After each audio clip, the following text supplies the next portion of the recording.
छत्रपति शिवाजी महाराज की जय। भवानी भारत माता की। सर्वांना नमस्कार। आजच्या या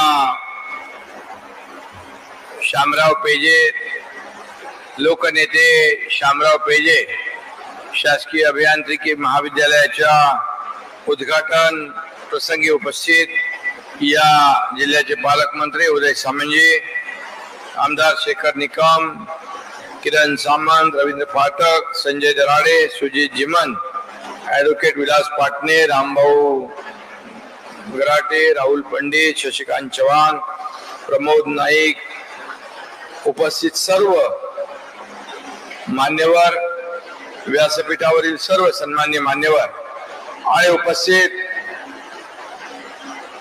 आपल्या या कॉलेजचे सर्व अधिकारी, पदाधिकारी आणि विद्यार्थी मित्रांनो,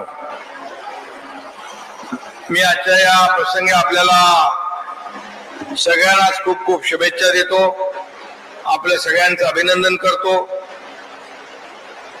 कारण मला आठवतंय की 1.25 वर्षापूर्वी याच मैदानामधून याचं भूमिपूजन झालं होतं आणि मी त्यावेळेस उदय सामंतजींना म्हणालो होतो, चांगली इमारत बांधा, लवकर बांधा, क्वालिटी आणि याच्यामध्ये वेळेमध्ये खूप आपण बचत करा आणि उद्घाटनाला मला बोलवा। त्याने ते बरोबर पाळलेलं आहे आणि उद्घाटनाला मी आलोय। मी आपल्या सगळ्यांना शुभेच्छा देतो। एखादी वास्तूचं भूमिपूजन होतं परंतु उद्घाटनाला खूप बराच काळ लागतो, परंतु 1.25 वर्षामध्ये हे कॉलेज उभं करण्याचं काम आणि यासाठी ज्यांनी ज्यांनी सहकार्य केलं त्या सगळ्यांचं मनापासून मी अभिनंदन करतो, सगळ्यांना शुभेच्छा देतो।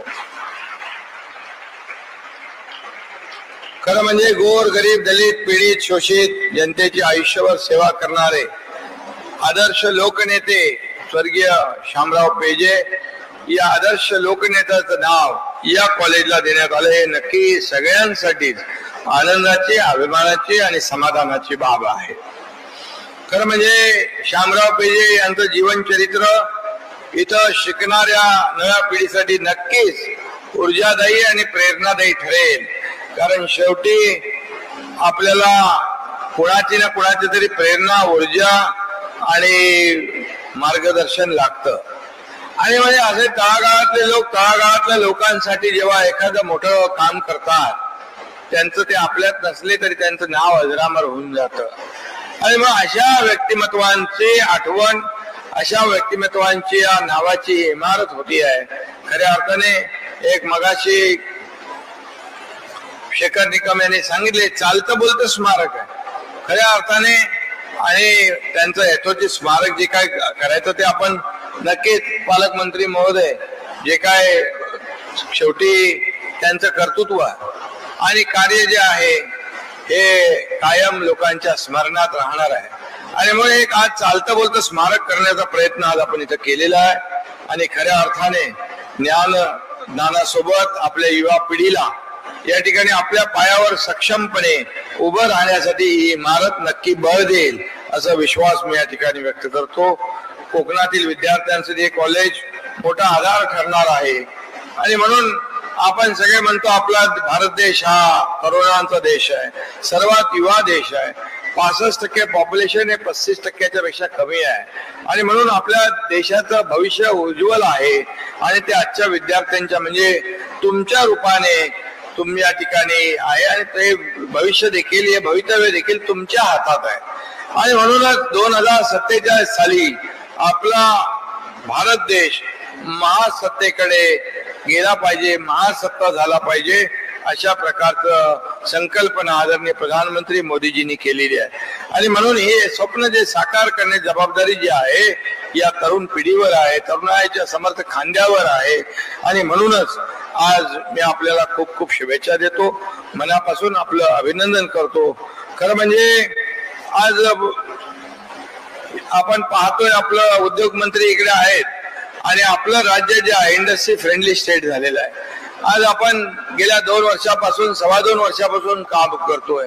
मी जेव्हा दावोस मध्ये वर्ल्ड इकॉनॉमिक फोरमला आम्ही अटेंड केलं त्यावेळेस पहिल्या वेळेस 1,37,000 कोटीचे MOUs करारनामे साईन झाले आणि दुसऱ्या वेळेस 3-3.5 लाख कोटीचे करारनामे झाले आणि एकूण आपल्याला सांगायला मला आनंद वाटतो 5 लाख कोटीचे आपली परदेशी गुंतवणुकीचे करारनामे आपल्या राज्यामध्ये झाले. ही फार मोठी बाब आहे.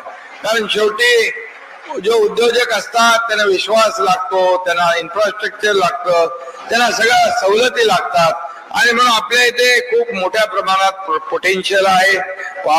इंडस्ट्रियल डेव्हलपमेंटसाठी कनेक्टिव्हिटी आहे, इन्फ्रास्ट्रक्चर आहे, स्किल्ड मॅनपॉवरचं तर आता आपण म्हटलं की मगाशी शेखर निकम यांनी म्हटलं आणि उदय सामंत पण म्हणाले की आपलं राज्य जे आहे, आज मुख्यमंत्री माझी लाडकी बहीण योजना जसं आपण केलं तसं या ठिकाणी मुख्यमंत्री युवा प्रशिक्षण योजना ही देखील आपण युवकांसाठी सुरू केली. जशी लाडकी बहीण तसा लाडका भाऊ यासाठी देखील आपण केलं आणि आता 6,000, 8,000, 10,000 रुपये महिन्याला आज अप्रेंटिसशिप मिळणार आहे, स्टायपंड मिळणार आहे. आणि मग शासकीय, निमशासकीय, खाजगी जे काय उद्योग आहेत, संस्था आहेत, त्यामध्ये आपल्या या लोकांनी म्हणजे 12वी असेल, डिप्लोमा असेल, डिग्री असेल, या सर्व मुलांना एक स्किलिंग या ठिकाणी मिळणार आहे आणि स्किल डेव्हलपमेंट माध्यम आहे, स्टार्टअप आहे, असे अनेक जे आपले सरकारचे काही उपक्रम आहेत या माध्यमातून एक नवीन योजना म्हणजे प्रत्येकाच्या हाताला काम मिळालं पाहिजे. गोरगरीब, तरुण, बेरोजगार लोक जे आहेत त्यांना काम मिळालं, त्याला ट्रेनिंग मिळाली तर येणारे जे इंडस्ट्री आहे त्यांना ट्रेंड मॅनपॉवर मिळेल, त्याला स्किल्ड मॅनपॉवर मिळेल आणि म्हणून ही योजना अतिशय पहिल्यांदा आपण आपल्या राज्यामध्ये करतोय. मुख्यमंत्री माझी लाडकी बहीण योजना पण अतिशय लोकप्रिय झाली, त्याच्यामुळे अनेक लोकांच्या मध्ये पोटदुखी सुरू झालेली आहे, ती जाऊ द्या, त्यांचा इलाज आपण करू नंतर. पण मुख्यमंत्री माझा लाडका भाऊ पण म्हणाले, तर मुख्यमंत्री माझा लाडका भाऊ पण आपण आणला. या ठिकाणी मी आपल्याला एवढंच सांगेन, हे सरकार सर्वसामान्यांचं आहे, हे सरकार गोरगरिबांचं आहे आणि हे सरकारमध्ये उद्योजक आहेत, व्यापारी आहेत, सगळे जे लोक आहेत ह्या सगळ्यांसाठी आपण मोठमोठ्या योजना करतोय. आज मला सांगायला या ठिकाणी आनंद होतोय की आपण ज्या योजना, ज्या सवलती उद्योगाला दिल्यात ते उदय सामंतजींना मी सांगितलं, उद्योग आले तर नोकऱ्या मिळतील, पण उद्योग कधी येतील, त्यांना इथे सुरक्षित वाटेल, त्यांना इथे आपल्याला सवलती मिळतील, त्यांना रेड कार्पेट आपण देऊ तेव्हा येतील. आणि म्हणून सिंगल विंडो क्लिअरन्स असेल, अनेक सबसिडी असतील, ते देण्याचं आपण काम केलं. मागे मला माहित आहे कोका कोला कंपनीचं देखील आपण भूमिपूजन केलं. इथं रत्नागिरीत देखील 10,000 कोटीचं डिफेन्सचे साहित्य बनवणारा कारखाना उद्योग देखील इथं रत्नागिरीत येणार आहे MIDC मध्ये, त्याचा देखील आपल्या लोकांना फायदा होईल. आणि खऱ्या अर्थाने या इंजिनिअरिंगचे कॉलेजचं शिक्षण घेऊन इथून बाहेर पडणाऱ्या तरुणांच्या, युवकांच्या हाताला काम मिळेल आणि औद्योगिकरणाला चालना मिळेल असा देखील विश्वास मी या ठिकाणी व्यक्त करतो. खरं म्हणजे सुशिक्षित बेरोजगार तरुण तरुणींना विविध औद्योगिक आस्थापनांमध्ये मगाशी मी म्हटल्याप्रमाणे संधी मिळणार आहे, त्याचा फायदा त्यांनी करून घ्या. मग या ठिकाणी मुद्दाम हेही सांगतो, जर्मनीने आपल्या महाराष्ट्र शासनाबरोबर करार केलाय. 4 लाख रोजगाराच्या संधी जर्मनीमध्ये उपलब्ध होत आहेत. विविध सेक्टर मध्ये आपले केसरकर मंत्री आहेत, ते पुढाकार घेत आहेत आणि 4 लाख लोकांना, आपल्या तरुणांना जर्मनीमध्ये देखील नोकऱ्या मिळतील, चांगला पगार आहे आणि सगळ्या गोष्टी ज्या आहेत आपल्याला त्या लागू होतील. आणि म्हणून आपण अनेक पूर्णपणे या क्षेत्रामध्ये जे जे काही करता येईल ते आपण करतो. ड्रोन तंत्रज्ञानातून काम करण्यासाठी महाराष्ट्र ड्रोन मिशन तयार करण्यात आलाय. NAC NBA मूल्यांकनासाठी महाविद्यालयांना मार्गदर्शनासाठी परिस्पर्श योजना देखील आपण सुरू केली आणि राज्यातील 2,000 महाविद्यालयांना याचा लाभ होतोय. आणि म्हणूनच यासाठी मुला मुलींना करिअरसाठी मोठी संधी आहे. मगाशी आपण म्हणालात, मी हेही सांगतो की बाळासाहेब आमचे शिवसेना प्रमुख सांगायचे, नोकऱ्या ठीक आहेत, नोकऱ्या तर मिळाल्या पाहिजे, परंतु नोकऱ्या मागताना नोकऱ्या देणारे हात पण तयार करा. हे सरकार अनेक लोकांना, हजारो, शेकडो, लाखो लोकांना नोकऱ्या देणारे हात निर्माण करतायत. त्यामध्ये सरकार पुढाकार घेतोय, उद्योग विभाग पुढाकार घेतोय.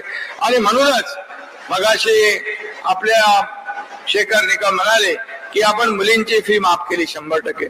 खरं आहे, कारण आपल्याला मी सांगतो, एक अशी घटना घडली जी दुःखद घटना होती. मुलींना आपण 50% फी सरकार देत होतं, 50% पालक भरत होते, परंतु उच्च शिक्षणासाठी, तर उच्च शिक्षण घेण्यासाठी त्या मुलीच्या पालकांना 50% देखील भरता आले नाही. त्यामुळे त्या मुलीने आत्महत्या केली. आणि मग 12:30-1 वाजता ही बातमी माझ्या कानावर आली मीडियाच्या माध्यमातून.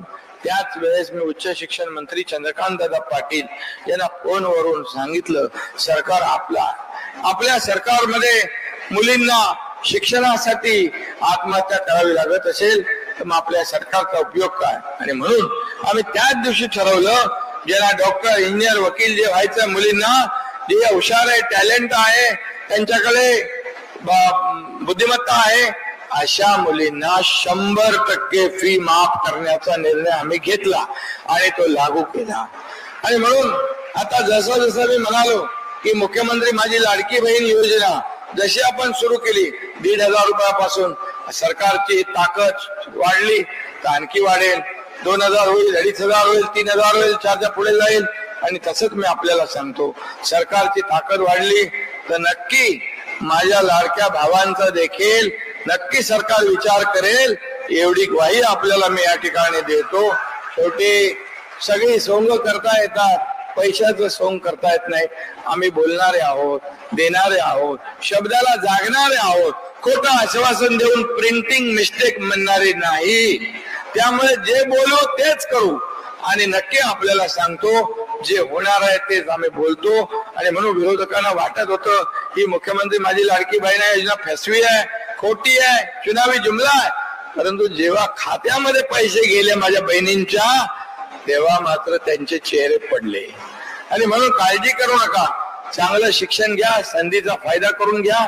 माझ्या बहिणी आहेत, मुली आहेत, मुलं आहेत, सगळे भाऊ आहेत.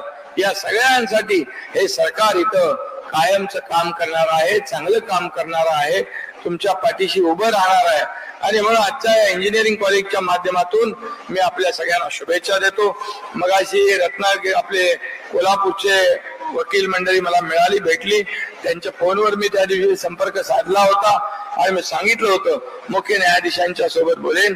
झेंडावंदन आपलं स्वातंत्र्य दिनाचं 15 ऑगस्टच्या कार्यक्रमाला मला देखील हायकोर्टला जावं लागत असतं आणि ते आपल्या मंत्रालयात येत असतात मुख्य न्यायाधीश. मी त्यांच्या बरोबर चर्चा केलेली आहे.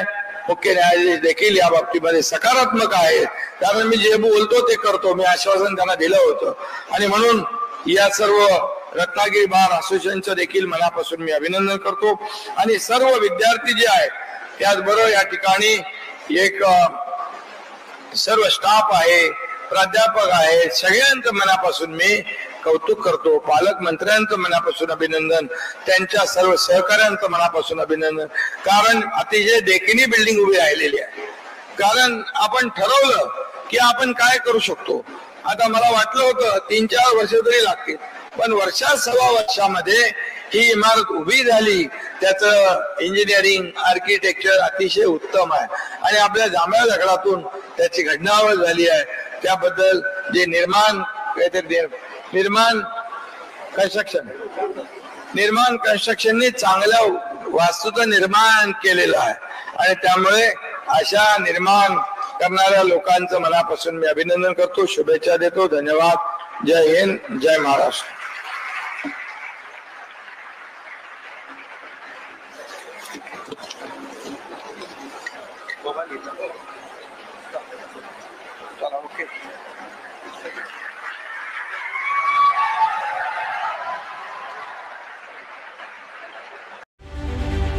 रत्नागिरी 24 न्यूज चॅनलला आताच सबस्क्राइब करा आणि शेअर करायला विसरू नका.